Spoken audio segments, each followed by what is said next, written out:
Kishte një ndërhyrje para doktori, po mban dhe shënime që të ti e zauroj gjithë pyetje që ke dhe merakun e madh që ke. Po, doktor. Po, me drejt, Gjoj ngritje shumë çështje të rëndësishme, patjetër. Të në radhë parë, s'diskutohet fare që PD-ja ka njerëz. Partia Demokratike ka njerëz, ka shumë njerëz. Është tjetër çështje pastaj kur ata angazhohen dhe për kë ata angazhohen dhe për cilat ide ata angazhohen. Sepse përndryshe në këto kushte që ishim neve nga dolën 530.000 vota më 11 maj. Dakord? Pra ky është fakt. Me këto zgjedhje kështu siç ishin, 2. Protesta, përmendi sa protesta shumë të mira, absolutisht, me kauza shumë drejta.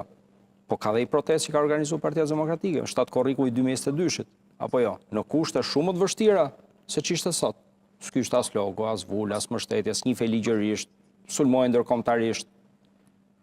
Në kushte shumë të vështira, pas skandalet Erion Velie, pas skandalet Belinda Balluku, pas skandalet e zgjedhjeve të Partisë Shtet, njerëzit u mbledhën ka qenë nga protestat më të mëdha në dekada Partisë Demokratike. Si u realizu? U realizu se kauza ishte e drejtë, siç vazhdon është e drejtë, pati një organizim perfekt dhe pati një përfaqësim perfekt. Sepse njerëzit kanë nevojë që të nxjerrin përfaqësuesit e tyre. Kjo është demokracia në fund fare. Disa të përfaqësuar dhe disa që përfaqësojnë këta njerëz dhe që flasin në simbiozë njëri me tjetrin. Është me dy kahe komunikimi. Nuk është komunikim vetëm nga lart poshtë. Është nga poshtë lart që të shon ta përfaqësosh, dhe pastaj nga lart poshtë për drejtim. Dhe është krejtësisht normale kjo. Kur këto gjëra nuk ndodhin, nuk ka nevojë neve të bëjmë filozofira të mëdha. Duket me sy, fshati që duket s'do kallauz.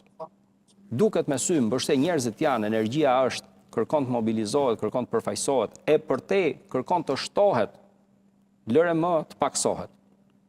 Duhet shtohet, duhet gjesh energji dhe të reja përtej gardit, sepse jemi duke parë vetëm brenda gardit. Përtej gardit, ka shumë njerëz që nuk durojnë dot më të jetojnë në këtë lloj mënyre. Të tallen në këtë lloj mënyre, tu thuhet që jemi vendi më i mirë në Europë, ku di unë.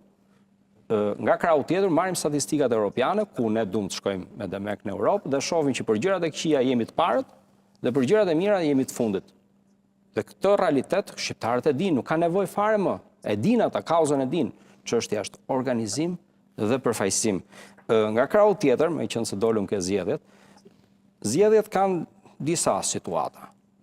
Ato është e vërtet, gjithë mandatet mbarojnë. Çdo lloj mandati mbaron pranverën që vjen. Dhe ky është dhe një okazion për përmirësim, për rifreskim, për riorganizim, sepse duhet riorganizim, absolutisht duhet riorganizim.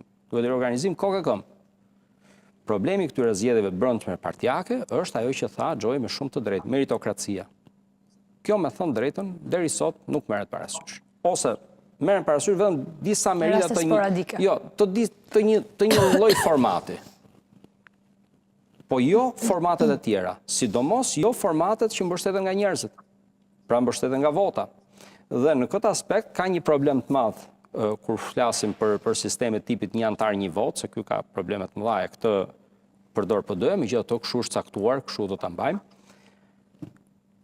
E vërteta është që Partisë Demokratike duhet i census i antarëve të saj të PD-s. Nëse je nevojshëm në këtë moment delikat për kampin e djathtë. Absolutisht po. Jepi galba se kujtojmë ndarjen e PD-s, shumë degë janë shkrirë, nuk janë funksionale, shumë njerëz kanë tradhtuar PD-n, janë punësuar shtetit. Në administratë, po. Tradhti nuk është punosh me munde me djerë se të punosh e të mbash familjen ta, nuk është ajo tradhti, absolutisht, nuk e mendoj kurrun atë, nuk është tradhti ajo. Ajo është punosh me kratë e tuja të shesh familjen tënde. Kanë marrë poste drejtuese? Poste drejtuese është tjetër diskutim. Për atë besoj kishte dhënë. Për poste drejtuese, ndjes, mendova se thjesht punojnë. Jo, kishte për nivelet të larta drejtuese në rang kombëtar që janë punësuar. Aty dakord. Mendova pozicione pune të thjeshta. Përsa i përket, ndjes që ta përfundoj, kemi shumë situata me lista fiktive, jo reale, të cilat neve i shohim dita ditës, unë mund të jap dhe shembuj shumë të qartë që neve i kemi parasysh,